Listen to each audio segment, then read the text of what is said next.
Hi, I'm Cindy Lefton, one of the organizational psychologists at Psychological Associates, a firm specializing in developing people, teams, and people skills. I'm also the pro bono researcher for the Daisy Foundation, which is an organization that recognizes the extraordinary impact nurses make every day. And I'm also a frontline health worker. And if you can't tell already, this is the first time I'm doing one of these Facebook Lives, so excuse my technology lack of expertise. Point here is that regardless of whatever your role is, your life at work and at home has probably changed very fast in a very short period of time. You're probably surrounded by people, friends, family, including yourself, that have expressed a myriad of feelings around what's going on and all the things that have been happening with us. And the only thing that has happened that's anything quicker is your ability to probably now change your channel on your remote, as I think that we've all gotten really fast at doing that. A lot of us are afraid of the known, and we're also afraid of the unknown. And this is why hope is really important, not only to ourselves, but also to our organizations.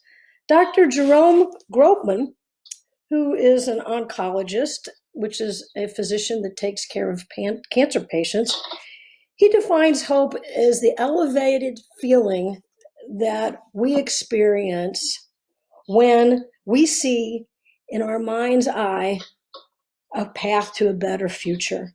Now, an oncologist is a physician that takes care of cancer patients. And so this definition was created by a man who had many encounters with people who were dealing with really difficult situations that had big time consequences. So this definition isn't some, lofty theoretical thing. This definition was created about real people who are undergoing really difficult situations and that have very strong consequences that involve their work lives and their families and everything around them. So this definition is really about how a perspective, and the perspective is hope, how it can help people navigate through uncertain times. Now, we humans, we like to predict and control things. And really, right now, the only thing that you can predict is that your local grocery store is probably out of toilet paper. And although we can't control life, and we like to pretend that we can't, but the reality is that we're not able to control life, what we can control is our ability to lead. And every single one of you out there has the capacity to lead, to inspire, to hope.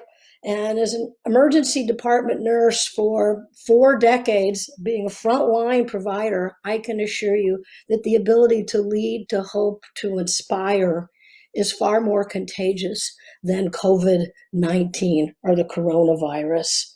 Effective leaders who lead through these times do so by listening really good, and providing empathy and inspiration and a hope for a future. And when they're doing all of these things, that they're inspiring and they're hopeful and they believe in their people, then all of a sudden they're able to hear what's going on, what their team members are hearing from clients, and they're able to create new ways of doing business and also meet the needs of the clients, because your job as a leader is to break down all the barriers to allow your teams to create what our new world is going to look like, because it's going to be very different from what it was last week, the week before, and probably even 5 minutes ago. But again, by being a good listener, through inspiration, providing empathy and hope, and believing in the future, then that allows all these new opportunities to create new ways of doing business to emerge.